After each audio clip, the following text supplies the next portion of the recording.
बिन पिया डोली बिन पिया गौना। आज हम इसी फिल्म के एक गाना के बारे में बात करने वाले हैं, तो आप लोग वीडियो में बने रहिए।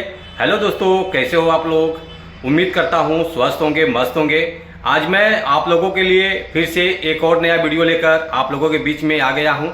आज हम इस वीडियो में यही बात करने वाले हैं, एक गाना रिलीज हुआ है, तो आप लोग वीडियो में बने रहिए। शुरू से लेकर आखिरी तक आप लोग वीडियो को पूरा देखिए, तभी कुछ समझ पाएंगे। नमस्कार दोस्तों, मैं हूं सतीश और आप देख रहे हैं भोजपुरी वुड हंगामा। भोजपुरी लेटेस्ट अपडेट पाने के लिए आप लोग भोजपुरी वुड हंगामा चैनल को सब्सक्राइब कर लीजिए, ताकि जो भी भोजपुरी गाने या भोजपुरी फिल्म रिलीज होते रहेंगे आप लोगों को इस चैनल के माध्यम से देखने को, सुनने को, जानने को मिलेगा। आप लोग फुल सपोर्ट कीजिए भोजपुरी वुड हंगामा चैनल को। चलिए वीडियो को और आगे बढ़ाते हैं। आज हम जिस गाने के बारे में आप लोगों से बात कर रहे हैं, फाइनली ये गाना रिलीज हो चुका है, जो कि एक फिल्म का गाना है। वो आगे बात करेंगे किस चैनल से रिलीज हुआ, पहले गाने के बारे में बात कर लेते हैं। गाना बहुत दर्दनाक है, बहुत सैड सॉन्ग है, तो आप लोग देखेंगे तो रूह कांप उठेगी। जैसे कि गाने का बोल है, मैं आप लोगों को बता देता हूँ।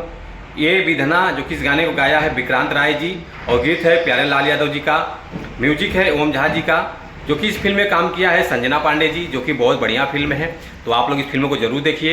ये फिल्म रिलीज हुआ है B4U भोजपुरी चैनल से, जो कि बहुत अच्छा चैनल है। आप लोग इस चैनल को सपोर्ट कीजिए, सब्सक्राइब कीजिए, शेयर कीजिए। इस चैनल पे बहुत अच्छे अच्छे गाने और अच्छे अच्छे फिल्म रिलीज होते रहते हैं। आप लोग फुल सपोर्ट कीजिए इस चैनल को। Thank you so much. ऐसे आशीर्वाद बनाए रखिए।